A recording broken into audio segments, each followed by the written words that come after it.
bem-vindos ao canal Amazon Futebol FC. Meu nome é Marcelo e hoje, pessoal, a gente vai comentar sobre Dorival Júnior na seleção brasileira. Pois é, pessoal, a gente teve uma mudança no comando da seleção brasileira e é isso que a gente vai comentar hoje. Então, antes da gente começar, eu peço seu like aqui para me apoiar. Caso seja inscrito, se inscreva no canal e não se esqueçam de acionar o sininho de notificação para você não perder nenhum conteúdo aqui do canal, beleza, pessoal? Pessoal, não se esqueçam do like, tá bom, pessoal? Muito importante pro canal like de vocês. Sei que muita gente vem aqui no canal, assiste os vídeos, mas esquece de deixar o like. O like é de graça, pessoal, é 0 centos e você sabe aproveitar um bom conteúdo aqui no nosso canal, beleza, pessoal? E também não se esqueçam de se inscreverem no canal, tá bom? Porque tem muita gente novata que aparece por aqui e acaba não se inscrevendo também no canal, tá bom? Então, já sabe, né? Curta, comente também, comente sobre o tema, obviamente também de forma respeitosa e também não se esqueça também de deixar o like aqui no vídeo, tá bom, pessoal? Então é o seguinte, vamos lá. Antes de a gente começar, deixa eu logo falar um pouco aqui sobre um tema, né? Infelizmente, né? A gente teve duas percas nesse final de semana, duas lendas do futebol acabaram nos deixando, né?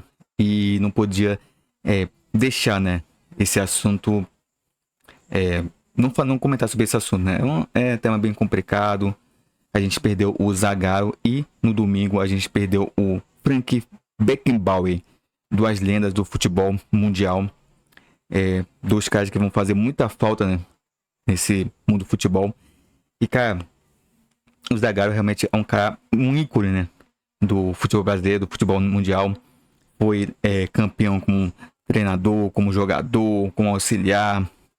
É um cara que entendia muito, mas muito de futebol. Um cara que era muito procórico, né? Tinha lá suas superstições, né? Com o número 13, principalmente, né? Acho que vocês, quem conhece o Zagallo, sabia muito bem que ele tinha uma grande superstição com o número 13. E é um cara que conhecia muito. Inclusive, eu tava vendo um vídeo do Gerson, né? O Gerson Canhotinha de Ouro, a qual ele falou uma coisa que é verdade. Que se o pessoal quisesse algum conselho de alguém que conhecia a seleção brasileira, que sabia como trilhar o caminho da seleção brasileira, esse é o Zagallo, né? O Zagallo é um cara que, apesar da idade, conhecia muito, tinha muito conhecimento. É um cara que realmente tinha uma visão, sabe, até quando ele era jogador, né, futurista, um jogador acima do tempo dele. E é um cara que realmente conhecia demais. Ele é o cara que, sabe, praticamente a segunda pele era a camisa da seleção. Então, sabe, é um cara que vai fazer muita falta, porque ele, sabe, ele abraçava a seleção brasileira como fosse realmente, sabe, sua segunda família. Brigava quando tinha que brigar, sabe. Mas era um cara que sempre estava ali, né? Sempre estava dando ali motivação, sempre acreditava na seleção brasileira. Realmente é uma perca enorme, né? Tanto como ser humano, como também como grande nome do futebol mundial. Então, as minhas condolências e meus pêsames à família do Zagallo, tá bom? Uma perca realmente que não tem. Acho que como uma pessoa uma vez me falou, né? Esses jogadores que estão indo, né? Não vai ter outro igual. Pode surgir 1 milhão de Neymars, de Ronaldinho Gaúchos, mas, cara, igual esses antigos mesmo assim não vai existir. Realmente eram jogadores realmente muito, mas muito bons e que vão fazer muita falta. E assim, né, o Beckenbauer é também outro que dispensa comentário, né? Um grande zagueiro que fez história também como jogador e também como treinador, ganhou 2 Copas do Mundo, tanto como jogador como treinador. E como zagueiro, né, é um monstro, no bom sentido, obviamente. Como zagueiro, um dos maiores zagueiros do mundo, um dos maiores jogadores sabe, de todos os tempos. E sendo alemão também vai fazer muita falta. Uma pena, né? Uma pena a gente ter 2 percas assim, tão gigantescas em tão pouco espaço de tempo, né? Mas fica aqui a minha condolência às famílias e que o legado deles, né, possam, sabe, transparecer, né, sabe, passar de geração em geração. Obviamente que eu não vi o Zagallo jogar e nem o Beckenbauer, mas eu vi vídeos, assisti alguns jogos antigos deles e realmente era incrível, era incrível. Então, realmente, mais uma vez, minhas mais sinceras condolências e pêsames às famílias. Muito bem, pessoal. Então, vamos começar aqui sobre o tema principal aqui do vídeo. Eu tinha que comentar sobre esse assunto, né? Inicialmente, sobre a perca do Zagallo e do Beckenbauer hoje, mas... Vamos lá pro nosso assunto, que a gente tem que falar da seleção brasileira, né? A gente tem que falar da seleção brasileira e a gente teve, né, o Dorival Júnior aí, né, sendo o novo comandante da seleção brasileira. Ele vai substituir o Fernando Diniz, né, que acabou sendo demitido. E aquela coisa, né, cara, é complicado. Vamos lá por como pode dizer assim, por partes, vamos lá. Primeira coisa, sobre o Fernando Diniz. Cara, todo mundo sabia que o Fernando Diniz não iria ficar à frente da seleção brasileira por muito tempo. Isso era óbvio. Tanto faz se ele tivesse os bons resultados ou não, ele não iria ficar, porque ele é um técnico tampão. Só que, convenhamos, né? O trabalho dele à frente da seleção brasileira não era bom. Não era bom, o Brasil teve 3 derrotas seguidas nas eliminatórias, sabe? E não é questão só da derrota, né, em si. A grande questão do Diniz foi justamente que a seleção não estava jogando bem. O Brasil não mostrava um bom futebol. E nisso, né, acabou acelerando o processo de desligamento dele com a seleção brasileira. Era o sonho dele comandar a seleção brasileira, ele realizou. Como falei, né, ele tinha esse tempo aí para poder aproveitar bastante, fazer testes. Mas assim, né, infelizmente o Diniz errou em algumas convocações, o Brasil não deu liga, né, e ele acabou sendo demitido. E a demissão dele foi bem mesmo constrangedora, né? Eu ouvi dizer que teve bate-boca, ele não gostou muito do modo como ele foi desligado. Mas enfim, né? Mas ele mesmo já sabia, né? Ele mesmo já sabia que o Brasil, no caso, a seleção não iria ter ele mais no comando técnico. Obviamente que ia ser a partir do meio do ano, né? Mas acelerar esse processo por conta dos resultados, por conta da pressão e tá aí, né? Muito bem. Mas assim, né? Eu até falei sobre a questão do Ancelotti, né, na retrospectiva, obviamente de forma bem resumida, bem simplificada, porque não caberia ali, né, comentar sobre o assunto, mas assim, cara, eu já tinha comentado sobre isso há um bom tempo. Tem vídeo aí no canal falando sobre isso. E, cara, é o seguinte, eu falei que era loucura esperar o Ancelotti até o meio do ano, no caso, nesse meio de 2024, no caso, mais ou menos lá para junho. Porque, cara, o Brasil ia ficar sem comando esse tempo todo. Ia ficar 1 ano e 6 meses sem técnico. Aí, o pessoal da CBF, vendo que o técnico interino não deu bons frutos, pegou e contratou de forma emergencial o Diniz. Mas sempre os dirigentes lá da CBF falavam, não, porque o Ancelotti tá garantido. Não, porque o Ancelotti já tá compromissado com a seleção. E eu sempre ficava com uma pulga atrás dele, dizendo, será mesmo que ele tá compromissado? Será que ele vai deixar o Real Madrid para poder comandar a seleção brasileira? Sabe? Então, só eram especulações. E toda vez que alguém, né, chegava com o Ancelotti, perguntava, e aí, como vai ficar a seleção? E ele sempre dava uma fugida do assunto. Obviamente que é normal, porque ele ainda estava à frente do Real Madrid. Então, não poderia ficar falando sobre a seleção brasileira à frente do comando do Real Madrid. Mas sempre vinha, sabe, um papo esquisito, sabe, um desencontro de informações. Aí eu ficava, poxa, com certeza que a gente vai ter que o Ancelotti vai realmente assumir a seleção brasileira. Porque a gente só tem palavras do dirigente da CBF. Mas a gente não tem nenhuma palavra de confirmação do Ancelotti. E, cara, você ficar à mercê de uma palavra de uma pessoa por tanto tempo é loucura. Porque uma hora ou outra o cara pode mudar de ideia. Principalmente que com certeza um dos motivos para o Ancelotti não vir para o Brasil é essa bagunça que tá a CBF. Sabe? A CBF nesses últimos tempos, nesses últimos dias, nesses últimos meses, tá uma bagunça.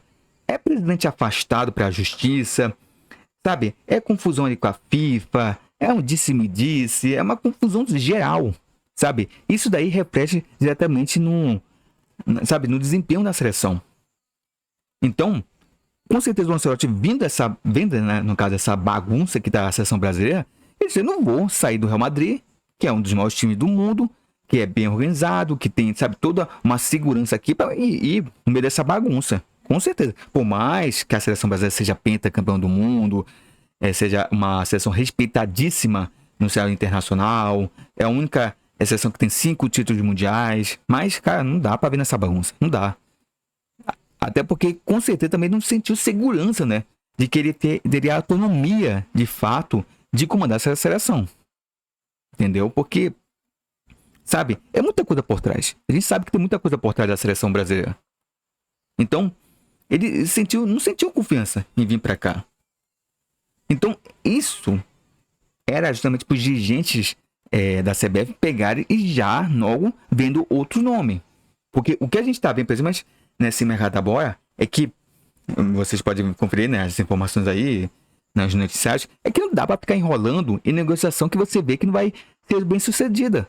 Não deu certo, o cara não quer vir, então beleza, larga de mão e vai atrás de outro alvo, sabe? Para poder logo negociar, não ficar enrolando nesse ponto aí, para poder ficar esperando sabe, um sim de uma pessoa que somente deu a palavra e daqui 1 ano e 6 meses.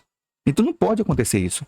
Então já era para a gente ter visto logo, sabe, mapeado o mercado, principalmente antes do final da Copa do Mundo, porque o Tite já não ia ficar à frente da seleção brasileira depois da Copa. Então já era para o pessoal da CBF já ir trabalhando em nomes para poder suceder o Tite. Mas não. Esperar. Teve toda essa questão aí que resultou, né? Resultados ruins, o Brasil perdeu a Copa e por aí vai. Aí, quando eles viram que realmente a situação estava feia, que foi atrás do Diniz. E o Diniz também pegou uma bucha, né? O Diniz também pegou uma bucha. Eu sei que o trabalho do Diniz também foi ruim, né? À frente da seleção brasileira, mas também ele também, sabe, pegou uma bucha. Porque ele estava muito bem com o Fluminense. Eu também achei que o Diniz mereceu uma chance na seleção, porque ele era, entre os técnicos brasileiros, um dos melhores na atualidade.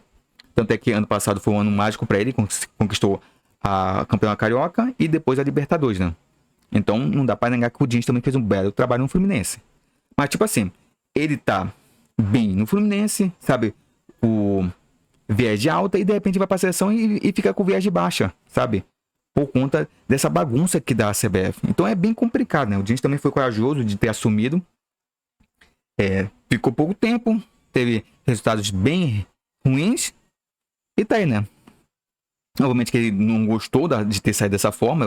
Eu acho que ele esperava pelo menos o pessoal da CBF ter coragem e ter também sabe, ser como pode assim, mais confiável nessa questão do contrato, né? De chegar até o final. Mas ficou nisso, né? Acabou saindo dessa forma truculenta. E agora vai vir um Dorival Júnior que é engraçado, né? Cara, é engraçado. Vamos lá. Estou falando agora sobre o Dorival. Cara, Dorival Júnior, ele vem fazendo bons trabalhos, sim. Ficou à frente do Flamengo. O Flamengo tava uma bagunça também. Tava uma vou usar esse termo, zona. E ele conseguiu ajeitar e levar o Flamengo aos títulos que teve em 2022. Tá, beleza. Aí chegou finalzinho lá, 2022. Então, será que o Dorival vai ficar? Será que o Dorival não vai ficar? Ficou um disse-me-diz. E até por conta da seleção brasileira, né? Porque ele era cogitado assumir a seleção depois da Copa, né? Ele iria com o Flamengo até o final do ano. E depois, né? Ali iníciozinho de 2023, possivelmente ele seria um nome cotado para assumir a seleção brasileira. Beleza. Fica nessa coisa de vai, não vai, Ancelotti pra cá, Ancelotti pra lá, e por aí vai. E acabou que o Dorival Júnior não assumiu a seleção brasileira naquele momento. E ele acabou não ficando mais no Flamengo, né? O Flamengo preferiu justamente o Vitor Pereira. Aí é história, você já sabe o que aconteceu. Beleza, né? E depois, quase de 1 ano depois de toda essa novela, o Dorival foi lá e, sabe, deixou o São Paulo para poder assumir a seleção brasileira. Então, eu vi muita gente falar, poxa, então o Dorival iria fazer isso com o Flamengo, né? De repente, o Flamengo já tinha renovado com o Dorival, uma suposição, tá bom? Sempre ressalto isso, é uma suposição que eu tô fazendo. E, o Flamengo pega, renova com o Dorival Júnior e depois disso ele larga se a seleção brasileira chamar. É isso que eu tinha pensado, né? Na época. E aconteceu agora com o São Paulo, né? O São Paulo já tinha todo um planejamento, toda uma questão realmente de organização, já estava fazendo contratações e tudo mais, para poder dar, sabe, um melhor material humano para o Dorival trabalhar.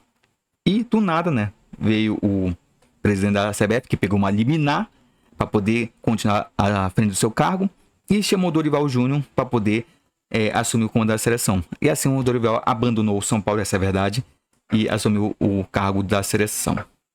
E teve muito São Paulo que ficou revoltado, muita gente xingando o Dorival, o que também eu acho errado, não, sabe? O Dorival Júnior fez um grande trabalho no São Paulo, o São Paulo tava uma bagunça, conseguiu um título importantíssimo, um título que o São Paulo não tinha na sua galeria, que é justamente a Copa do Brasil. Então o torcedor do São Paulo não pode simplesmente não pode simplesmente xingar o Dorival Júnior por conta da decisão dele. Ele tinha um sonho, justamente, que era comandar a seleção brasileira, e ele está realizando esse sonho.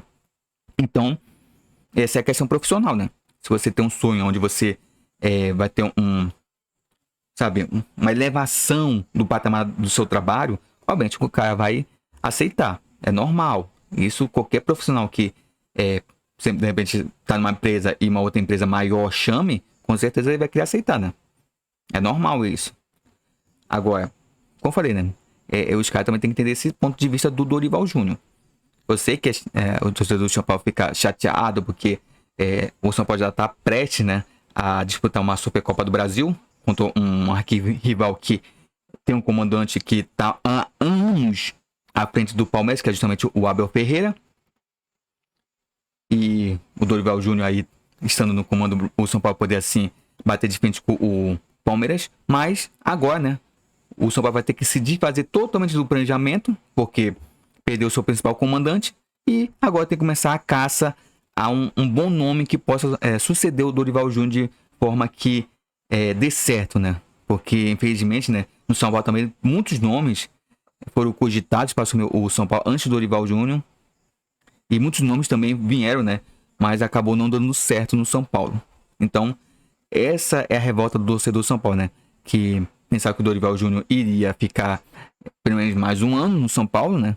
Pelo menos, né? Porque também aqui no Brasil é complicado a vida de treinador. E de repente ele pegou e largou tudo para a seleção brasileira. Assim, né? Vamos para finalizar. O que eu acho do Dorival Júnior à frente da seleção brasileira? Primeiramente, o Dorival é um técnico, sabe, supra-sumo técnico, um técnico incrível e tudo mais. Eu não necessariamente acho que não. Ele é um cara que de bons trabalhos. Recentemente ele realmente chegou a talvez os seus principais títulos, né? Assim, da sua carreira. Teve Copa Libertadores, teve Copa do Brasil, teve dois títulos na Copa do Brasil recentemente, tanto pelo Flamengo como pelo São Paulo. Então, realmente, nesses últimos 2 anos, o Dorival realmente está em viés de alta. Mas também não é um cara, sabe, não é um cara que vai, como pode assim, trazer uma grande evolução do futebol brasileiro, entendeu? Não é um cara evolucionista que vai trazer algo novo pro comando da seleção brasileira. Não vai. O Dorival já é um técnico realmente que é padrão Brasil, né? A gente sabe como é que é padrão Brasil. Então, não espere também um grande, nossa, um magnífico trabalho do Dorival no começo. O Dorival realmente vai ter que se adaptar, porque comandar time é de um jeito e comandar a seleção é de outro jeito, sabe? São ritmos diferentes. Então, primeiramente, o Dorival Júnior vai ter que se adaptar. Obviamente que ele entra num período até que bom para ele, né? Que vai ser um período que vai ter amistosos, o Brasil disputar, inclusive contra seleções assim europeias, que há muito tempo o Brasil não disputa. E pode ser que o Dorival pegue, né, isso e sirva com teste, até de fato vir a Copa América, que vai ser seu primeiro grande desafio, né, à frente da seleção brasileira. Então ele tem que aproveitar para poder fazer testes e assim ele começar a se adaptando à frente da seleção brasileira. Mas assim, sinceramente falando, é um bom treinador, sim. Não é nem nossa, não entende nada de futebol, o Dorival não vai ser horrível, não. Assim como diz também, é um bom treinador. Só que ele, sabe, ele é diferente, como o ritmo da seleção brasileira é diferente. Ele consegue implementar a filosofia dele no Fluminense de forma mais fácil, porque tem maior diálogo e, sabe, ele fica mais assim na convivência com esses jogadores do Fluminense do que com a seleção brasileira, que vive mudando, né? É uma convocação de um jeito depois de outra. Então, por isso que eu falei que o ritmo de trabalho é diferente. Mas assim, o Diniz não é um péssimo técnico, mas só que ele não fez um bom trabalho na seleção brasileira. Então, Vamos ver como o Dorival Júnior vai sair. Como falei, é bom técnico, sabe muito bem trabalhar, principalmente com jogadores de alto nível. Foi o caso do Flamengo, né? O Flamengo também estava assim como a seleção brasileira, uma bagunça, numa crise enorme. E o Dorival veio aí e conseguiu ajeitar a casa e levou o Flamengo aos títulos que teve em 2022, né? Então, tem sim como ter uma certa esperança que pelo menos o futebol do Brasil melhore, porque o Dorival Júnior sabe muito bem trabalhar nesses momentos difíceis. Como eu falei, Flamengo e São Paulo são um exemplo disso, que estavam num momento bem de crise, e ele conseguiu contornar isso e levar as duas equipes a títulos importantes. Mas assim, né? Não espere, sabe, algo magnífico, mas espere que pelo menos sabe, alguma coisa se ajeite aí na seleção brasileira. Mas assim, o que me deixa com o pé atrás, justamente com a seleção brasileira, não é nem a questão do técnico, é justamente essa bagunça que tá aí para quem dirige, quem comanda de fato, sabe, a seleção brasileira, no caso a CBF, que realmente tá sem rumo, ninguém sabe como é que vai ficar a situação da CBF. É muita coisa rolando por trás, muita situação complicada, e isso daí é que deixa a gente, nós, né, torcedores do Brasil, com o pé atrás, desacreditado da seleção brasileira, porque realmente, sabe, o futebol brasileiro é muito grande, né? O histórico do Brasil é muito grande para deixar na mão desses caras que estão aí à frente da CBF. Então realmente é lamentável. Mas vamos ver, né? Vamos esperar que dê tudo certo e que o Brasil volte a apenas jogar um futebol mais digno. Porque realmente, como é que tava, não dá, né? Não dá. Então é isso, pessoal. Espero que vocês tenham gostado aqui do vídeo. Não se esqueçam de deixar o like aqui para poder me apoiar. Caso se inscreva no canal. E não se esqueça, pessoal, de acionar o sininho de notificação para você não perder nenhum conteúdo aqui do canal. Mais uma vez, pessoal, não se esqueçam de deixar o like aqui nesse vídeo. O like de vocês é muito importante para o canal. Faz com que o YouTube entenda que a gente tem relevância aqui na plataforma. E sabe, e o like, eu sempre falo isso, que o like ele é um combustível para o criador de conteúdo aqui no YouTube, ou seja, qual plataforma for, para saber que realmente que vocês estão gostando do conteúdo aqui trazido para o canal, tá bom? E você que não é inscrito aqui no canal, se inscreva, tá bom? Aperte nesse botãozinho aí, que tem inscreva-se, e aperte nele, tá bom? Para poder você ser inscrito aqui no canal, beleza, pessoal? E também, pessoal, não se esqueça também de acionar o sininho de notificação para você não perder nenhuma novidade, tá bom? Porque muitas vezes o YouTube não manda os vídeos para os inscritos. Então, você acionando o sininho, você é notificado de todas as novidades aqui do canal, tá bom, pessoal? Então é isso, pessoal. E também, não se esqueça também de comentar aqui o que vocês acham do Dorival Júnior na frente da seleção brasileira. Vocês acham que vai dar bom, se vai dar ruim? Vocês acham que a seleção vai melhorar com ele no comando? Vocês acham que vai ser a mesma coisa? Então deixa aí nos comentários aí a opinião de vocês. Obviamente comentando de forma respeitosa, de forma realmente que respeite a opinião também do outro, tá bom? Mas eu quero ler a opinião de vocês. Tá bom, pessoal? Então é isso. Muito obrigado por tudo e vejo vocês no próximo vídeo. Então, até uma próxima!